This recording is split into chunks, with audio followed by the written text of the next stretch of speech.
To be back with another video. Today, we're gonna be doing something that we already have done, but it's gonna be amazing. So, we're gonna be reacting to the evolution of Lamborghini. How did Ferrari accidentally create Lamborghini? Well, we're gonna find out. We're gonna find out. Yeah, from the 350 GT to the Revolto, the Temerario, and in the 2000 the lovely Gallardo, the amazing Murcielago. In the 70s we had in the 70s and 80s we had the amazing icon of glory, the Countach. But how was that made? Well, you're looking at him right now. That is no other than Ferruccio Lamborghini. This tractor farmer made billions from making tractors. But what made him create sports cars? Super sports cars? Well, we're gonna find out. He's the man behind one of the biggest luxury car brands in the world.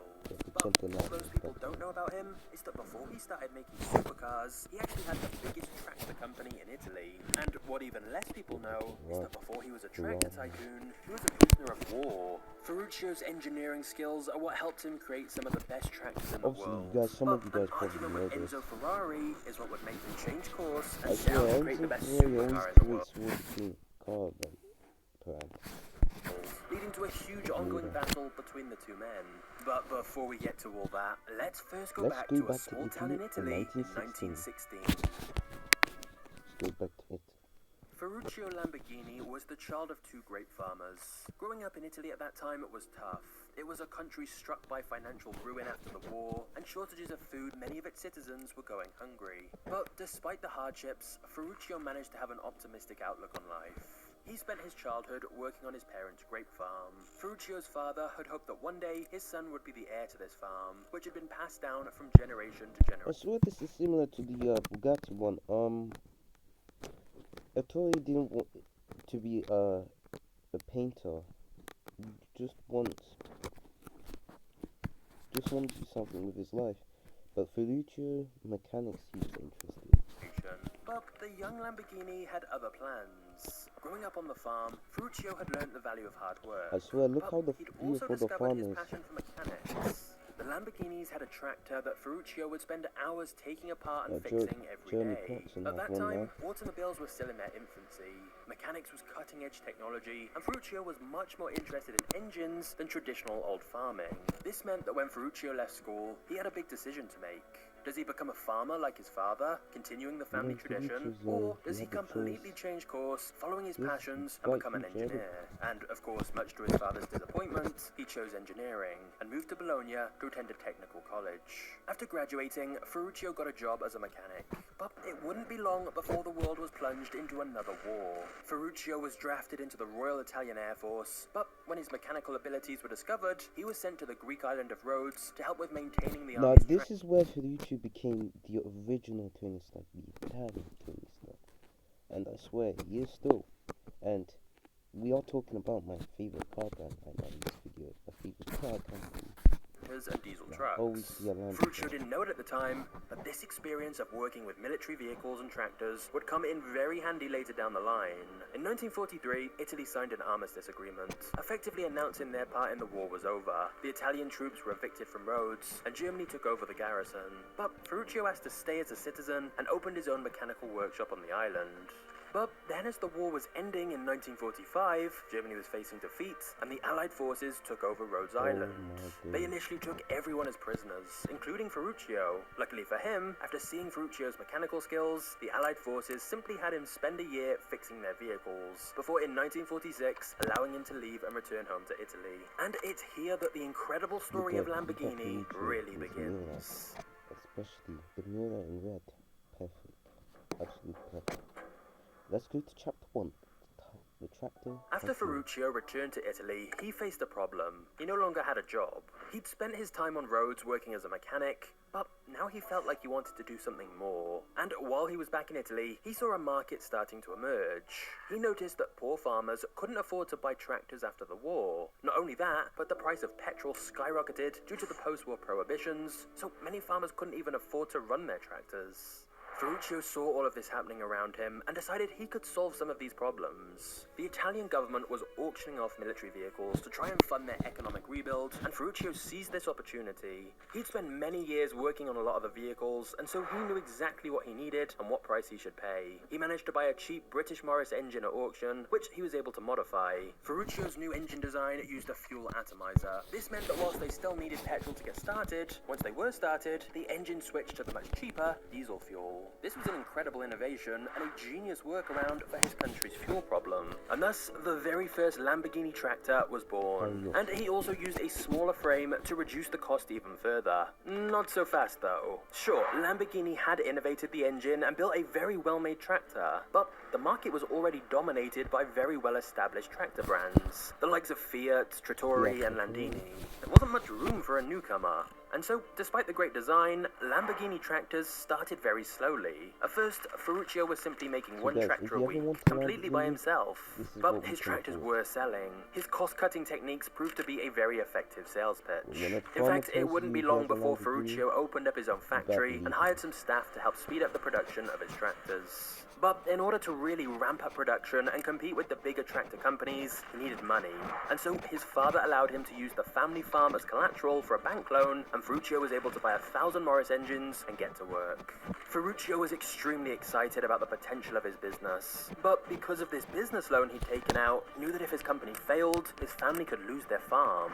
The good news though was that Ferruccio's technical ingenuity had allowed him to successfully break into the tractor market. And he already had another trick up his sleeve. As Ferruccio managed to design his own engine, meaning Lamborghini tractors would no longer be relying on modifying the British engine, and instead could create their own engines in-house. And this ended up being really perfect timing. The Italian government announced they would grant loans to Italian farmers who were purchasing Italian-made farming machinery. And since Ferruccio was now making the engines himself, his machinery qualified, and he saw a huge rise in demand for his tractors. By this point, Lamborghini was producing 200 tractors a year. And Ferruccio was so convinced by the quality of his tractors that every year he would host a tractor-pulling competition in his hometown. 2 tractors would be tied together and compete in a kind of tug-of-war style competition to determine which tractors performed the best. Lamborghini tractors always won. So at this point, things were looking good for Ferruccio. As he ramped up production even more, Lamborghini tractors started to become one of the biggest tractor manufacturers in all of Italy. And as a result, Ferruccio was now becoming one of the richest men in the country. However, whilst all of this was going on, Ferruccio somehow managed to... What if Ferruccio buys with this money? Ferraris. Of Roblox. Time to modify a Fiat Topolino that he owned. He added a bigger engine, removed the back seats, and entered into one of Italy's most famous races. Ferruccio was excited to test his car against some of the biggest names like Alfa Romeo, Ferrari, and Maserati. However, disaster would strike midway through the race, as Ferruccio crashed his car into the side of a restaurant in Turin. This would mark the end of Ferruccio's racing career and completely change the direction of his life.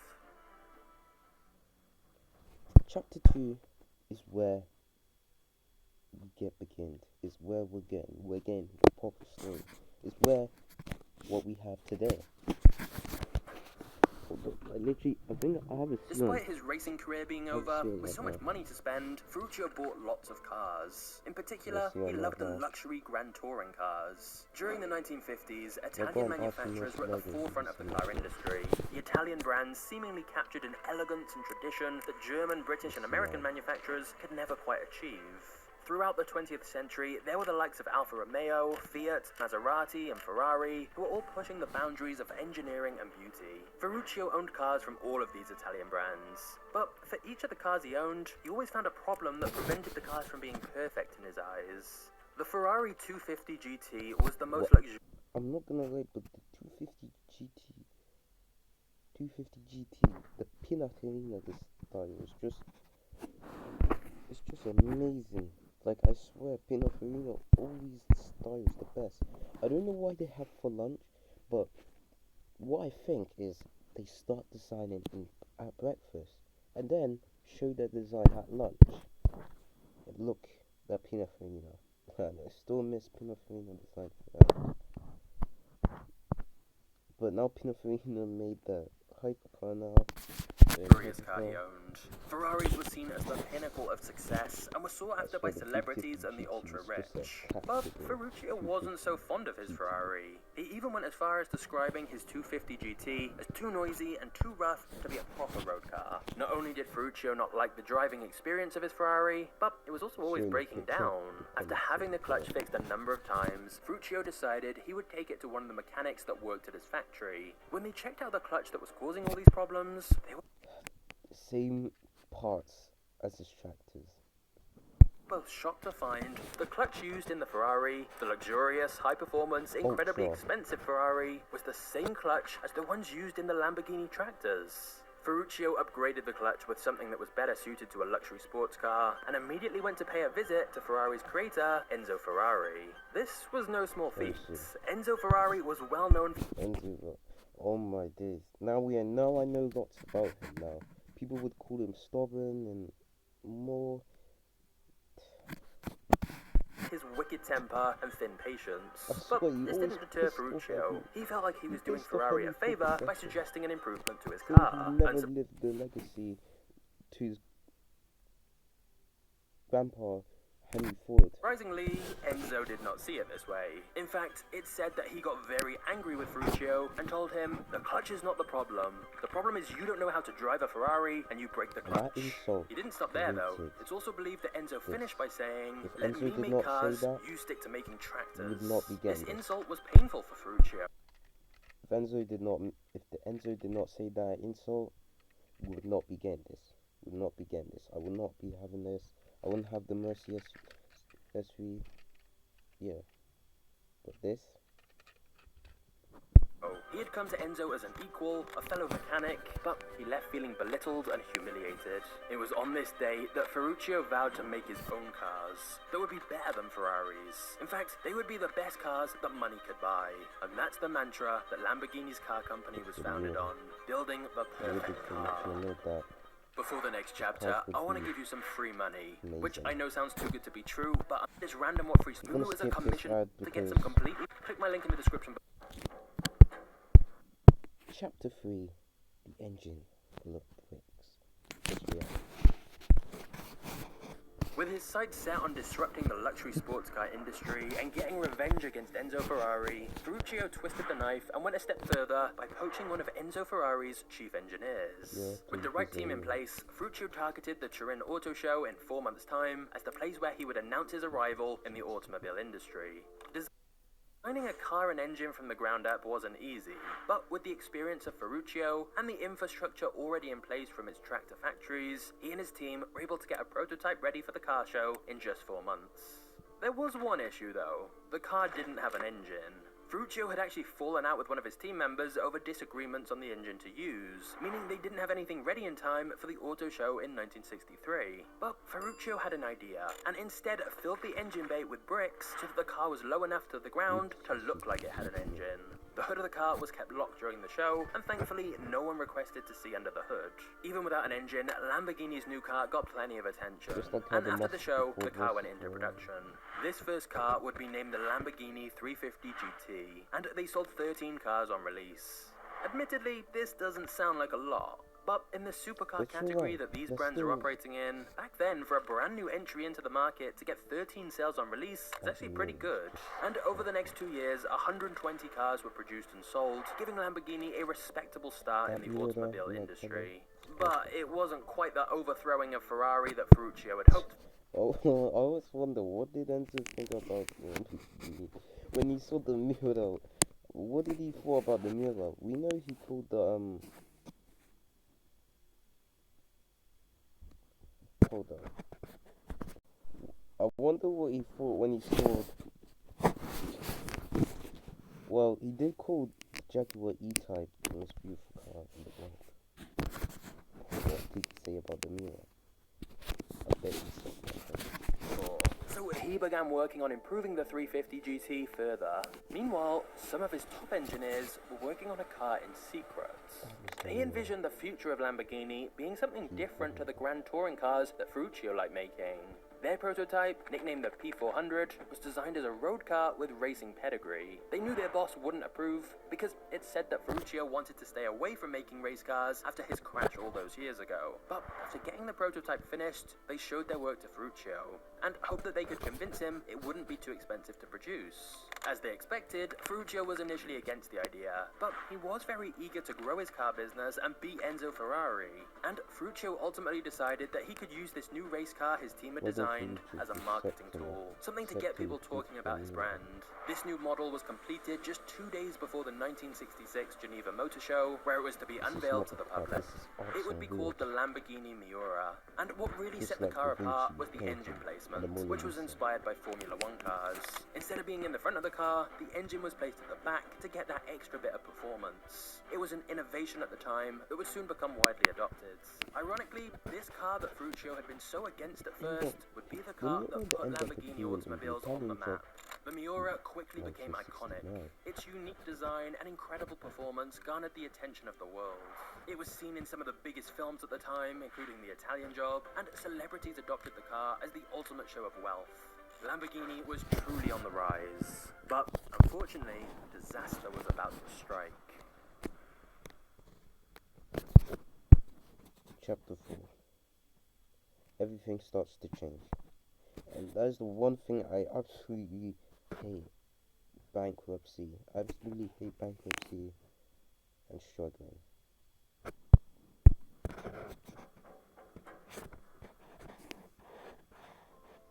Throughout the 60s, Ferruccio's companies were thriving. Lamborghini Automobiles was rivaling the top cars of the day, including Ferrari, and Lamborghini Tractors was continuing to produce some of the finest tractors in the world, and was selling quite successfully to customers outside of Italy as well. But the turn of the next decade would bring with it some new challenges. The first problem began when some of the biggest importers of tractors in both South Africa and Bolivia abruptly cancelled their orders due to political turmoil. This left Ferruccio with hundreds of ready-made tractors that he couldn't get rid of. On top of that, his workers were unionized, so he couldn't fire them to cut costs. Expenses started spiraling out of control, and Ferruccio was left with little choice but to sell his company to a rival tractor group.